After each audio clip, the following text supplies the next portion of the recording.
এই পদ্ধতিতে যখনই আমি বাসায় কাচ্চি বিরিয়ানি রান্না করি, আলহামদুলিল্লাহ বাসার সবাই অনেক তৃপ্তি ভরে খায়। হ্যালো এভরিওয়ান, আসসালামু আলাইকুম। কেমন আছেন সবাই? আশা করি সবাই অনেক অনেক বেশি ভালো আছেন। আজকের ভিডিওতে আমি আপনাদেরকে কাচ্চি বিরিয়ানি রান্না করে দেখাবো। ভিডিওটি একটু স্কিপ না করে সম্পূর্ণ ভিডিওটি দেখবেন। আশা করি আপনাদের সবার অনেক বেশি ভালো লাগবে এবং অনেক কিছু শিখতে পারবেন। ভিডিওটি দেখে যদি ভালো লাগে তাহলে অবশ্যই একটু শেয়ার করে দিয়ে টাইমলাইনে রেখে দিন। এখানে কাচ্চি বিরিয়ানি রান্না করার জন্য আমি কিন্তু প্রথমে পেঁয়াজ অনেকগুলো বেরেস্তা করে নিয়েছি, আপনারা দেখেই নিয়েছেন। এবারে হচ্ছে আমি মাংসটা ম্যারিনেট করে রেখে দেবো, সেজন্য আমি এখানে মাংসের মধ্যে প্রথমে পেঁয়াজ বেরেস্তা দিয়ে দিয়েছি, তারপরে 2 টেবিল চামচ রসুন বাটা, 2 টেবিল চামচ হচ্ছে আদা বাটা, 2 টেবিল চামচ মরিচের গুঁড়া, তারপরে পরিমাণ মতো লবণ দিয়ে দিয়েছি। আর আমি এখানে একটা মশলা তৈরি করে রেখেছি। এখানে হচ্ছে আমি 2টা টমেটো দিয়েছি, কাঁচামরিচ দিয়েছি, তারপরে হচ্ছে ধনিয়া পাতা দিয়েছি, দিয়ে ব্লেন্ডার জারে নিয়ে ভালোভাবে ব্লেন্ড করে দিয়েছি। এখন এই মশলাটাও আমি এখানে অ্যাড করে দিব।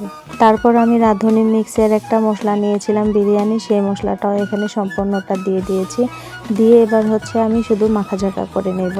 খুব ভালোভাবে মাখতে হবে। বিরিয়ানির কিন্তু যত আপনি ভালো করে মাংসটাকে ম্যারিনেট করবেন, মাখতে পারবেন, ততই কিন্তু আপনার বিরিয়ানিটা মজা হবে। ম্যারিনেট করা শেষ, এখন আমি এটাকে এক সাইডে রেখে দিই। আজকে আমি পোলাওয়ের চাল দিয়ে কাচ্চিটা রান্না করব, সেই জন্য এখানে আমি 3 পট পোলাওয়ের চাল নিয়েছি। আর এই যে আমার ম্যারিনেট করা মাংসটা, সেটাও এক সাইডে রেখে দিচ্ছি। এখন ভাতটা আমি রান্না করে নেব, সেজন্য পানি দিয়েছি। পানিতে এলাচ, দারচিনি, তেজপাতা দিয়ে বসিয়ে দিয়েছি। তারপরে সামান্য একটু পরিমাণ মতো তেল দিব, দিয়ে হচ্ছে আমি পোলাওর চালটা দিয়ে দিয়েছি। এখন এটা 80% পর্যন্ত হওয়ার পর নামিয়ে নিব। এবার লাস্ট ফিনিশিংয়ের পালা। এখন হচ্ছে এটা আমি দমে বসাবো। দমে বসানোর জন্য আমি একটা ফ্রাই প্যান নিয়েছি, তারপরে আমার যেই দমে রাখা মাংসটা সেটা দিয়ে দিয়েছি। দিয়ে আমি যে পেঁয়াজটা দিয়ে বেরেস্তা করেছিলাম সেই তেলটা এখানে দিয়েছি। তারপরে আমি আরও কিছু তেল দিয়ে দিয়েছি। দিয়ে এখন এটার উপর দিয়ে আমি হচ্ছে যে ভাতটা সিদ্ধ করে রেখেছিলাম 80%, সেটা এখন দিয়ে দেব উপর দিয়ে। আপনার পোলাওয়ের ভাতটা কিন্তু খুব পারফেক্টলিভাবে রান্না করতে হবে। 80% মানে 80%ই, এর বেশি হওয়া যাবে না, তাহলে কিন্তু একদম নরম হয়ে থকথকা হয়ে যাবে। আমি ভাতগুলো উপর দিয়ে বিছিয়ে দিয়ে এখন হচ্ছে কয়েকটা আলু দিয়ে দিয়েছি। হ্যাঁ, কাচ্চি বিরিয়ানির আলুটাই কিন্তু সবচেয়ে বেশি মজার, আমরা সবাই জানি। তো তারপরে আমি ওই যে পেঁয়াজগুলো বেরেস্তা করে রেখেছিলাম, এখানে একটু গুঁড়া দুধ এবং হচ্ছে একটু চিনি দিয়ে মিশিয়ে নিয়েছি। নিয়ে এখন এগুলো উপর দিয়ে ছিটিয়ে দিব। ছিটিয়ে দিয়ে আবারও উপর দিয়ে আমি আরেকটা লেয়ার ভাত দিয়ে দিব। তারপর আমি আবারও পেঁয়াজের বেরেস্তা আর গুঁড়া দুধ চিনির মিশ্রণটা দিয়ে দিব। আর আমি এখানে হচ্ছে হালকা কালার অ্যাড করছি। এটা আপনারা স্কিপ করতে পারেন, নাও দিতে পারেন। কালারটা অ্যাড করলে হয় কি, খুব সুন্দর একটা কালার আসে কাচ্চিতে। তো আমি এখানে একটা ম্যাগি মশলাও দিয়ে দিয়েছি। ম্যাগি মশলাটা দিলে কিন্তু টেস্ট আর একটু ভালো আসে। তারপরে আমি হচ্ছে এখানে ঘি দিয়ে দিয়েছি। এটা হচ্ছে আমার নিজের হাতে বানানো ঘি। তো এটাই আমি এখানে দিয়ে দিয়েছি।